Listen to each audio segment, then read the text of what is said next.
Nah, oke, sekarang lanjutlah ke materi yang pertama di analitik, yaitu tentang satu ya, penyimbolan dan kekonsistenan. Kekonsistenan. Jadi harus konsisten ya penyimbolannya. Nah, kita lihat aja langsung ke contohnya kayak gimana. Nah, ini soal analitik tuh kayak gini nih, yang kalian baru lihat. Jadi panjang banget kan, ada kayak sebuah wacana gini, ada bacaan yang sangat panjang dan kita harus menggali semua informasi di sini. Nah, contoh gini nih. Agung menentukan prioritas dalam hidupnya sebagai berikut katanya. Oke. Agung ingin tentram sebelum menikah. Oke. Nah, ini kan enaknya gini nih. Aduh, sorry. Kan Agung ingin tentram sebelum menikah nih ya. Berarti dia harus tentram dulu. Baru dia bisa nikah. Nah, ini loh penyimbolannya tuh. Tentram, nikah. Gitu ya. Dan ini tuh nanti kalau kita nemuin kata tentram lagi nih, harus T nih. Nggak boleh jadi apa gitu, nggak boleh jadi yang lain. Biar konsisten. Nah, itu yang dimaksud dengan konsistenan. Nah, tanda panah ini tuh menyatakan berarti apa? Kalau dia udah tentram, dia bisa menikah, gitu ya. Nah, ini tanda panah ini penting kan? Nah, penyimbolan-penyimbolan tuh kayak gini maksudnya. Jadi kita simbolkan semuanya. Terus kita lihat lagi. Agung ingin tentram sebelum menikah, melanjutkan pendidikan setelah punya jabatan. Jadi dia punya jabatan dulu, baru bisa melanjutkan pendidikan. Jadi jabatan dulu, terus dia pendidikan. P gitu ya. Dan katanya menikah sebelum punya jabatan. Jadi dia menikah dulu. Menikah dulu. N ya, nikah ya. Jangan pakai M tuh, N harus N karena di sini pakai N kita nih. Itu yang dimaksud dengan kekonsistenan. Jadi nanti di sini dia nikah dulu, terus habis nikah dia baru boleh punya jabatan. Lihat dari tadi saya konsisten ya. Jabatan tetap J, J menikah tetap N, N menikah. Gitu kan? Terus ia juga akan menikah setelah punya pekerjaan.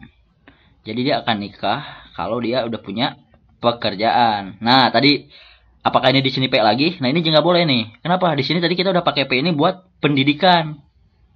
Nah, itu di sisi lain konsisten tuh kayak gitu. Jadi kalau di sini P-nya udah pendidikan, berarti di sini udah nggak bisa kita pakai P lagi. Misalnya di sini kan pekerjaan, ya pekerjaan apalah namanya, PK misalnya, pekerjaan, gitu ya, atau PA, lalu PA, PK aja deh. Nah, gitu kan.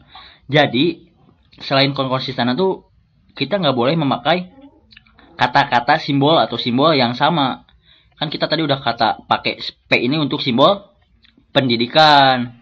Nah, di sini kita muncul pekerjaan, kita nggak bisa pakai P lagi. Kayak gitu ya. Nah, inilah dia yang kayak gini-gini nih. Yang dimaksud dengan penyimbolan. Kayak gitu ya. Kita lanjutin lagi deh, lanjutin. Setelah punya jabatan, ia akan sukses. Jika saat ini Agung telah punya jabatan, nah oke, nanti soalnya untuk lain-lain ya. Nah, jadi sistemnya kayak gini nih. Inilah dia cara kita menyimbolkan dan harus konsisten ya. Ingat, nah itu yang paling penting dalam soal analitik tuh.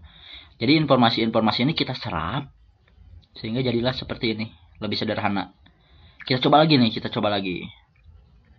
Nih, hasil survei dari 5 acara televisi, yaitu musik, animasi, berita, dan film terhadap penduduk suatu kota adalah sebagai berikut.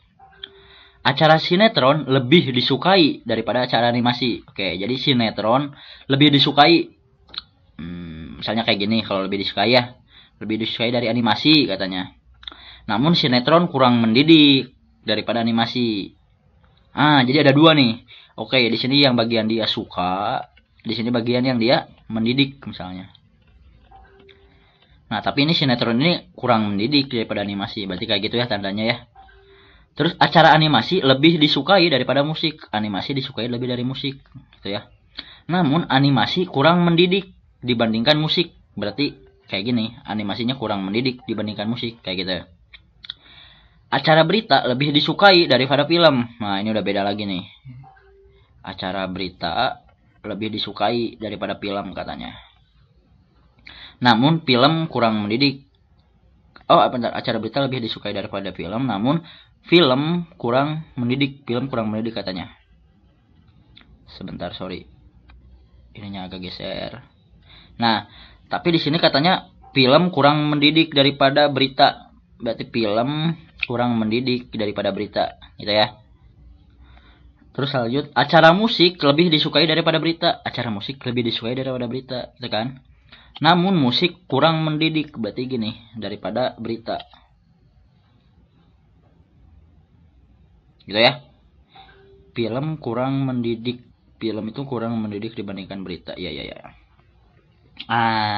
Jadi kita dapat menyimpulkan kayak gini. Nah, ini informasi yang sangat penting nih. Daripada kata-kata yang banyak ini, sekarang jadi kayak gini, jadi lebih enak. Oh, ini kan jadi kita tahu. Oh, sinetron ini banyak disukai nih, paling nomor 1 disukai di mana, di Indonesia. Berita ini paling mendidik nih dibandingkan kategori-kategori yang lainnya. Lebih enak kan kalau kita menyimpulkan. Nah, itulah fungsi menyimpulkan. Dan ingat lagi nih, penyimpulan ini harus konsisten. Dan ingat ini, kita cara ngelatihnya ya kreatif-kreatif kita ya. Kayak tadi lebih suka kita pakai tanda ini. Kurang mendidik kita pakai tanda ini. Itu ya. Nah, ini penting sekali nih penyimpulan kayak gini tuh. Kalian bisa gunain tanda tadi kan, kalau yang di atas kita pakai panah. Oh, dia harus tentram dulu nih baru boleh menikah. Dia harus punya jabatan dulu baru bisa ngelanjutin pendidikannya. Dia harus nikah dulu nih baru bisa punya jabatan. Enak kan, jadi lebih cepat gitu daripada baca-baca lagi ini. Nah, kayak gitu ya. Inilah dia salah satu fungsi yang di analitik itu penyimpulan dan konsistenan. Nah, itu salah satu caranya ya. Nah, setelah ini barulah ke bab 2. Ini yang paling penting sebenarnya dari soal analitik itu, yaitu penarikan kesimpulannya. Nah, ini beda ya penarikan kesimpulan dengan logika. Ya, di sini penarikan kesimpulannya berdasarkan analisis kita, berdasarkan penyimpulan dan kekonsistenan tadi. Oke ya, lanjut aja ke selanjutnya tentang penarikan kesimpulan.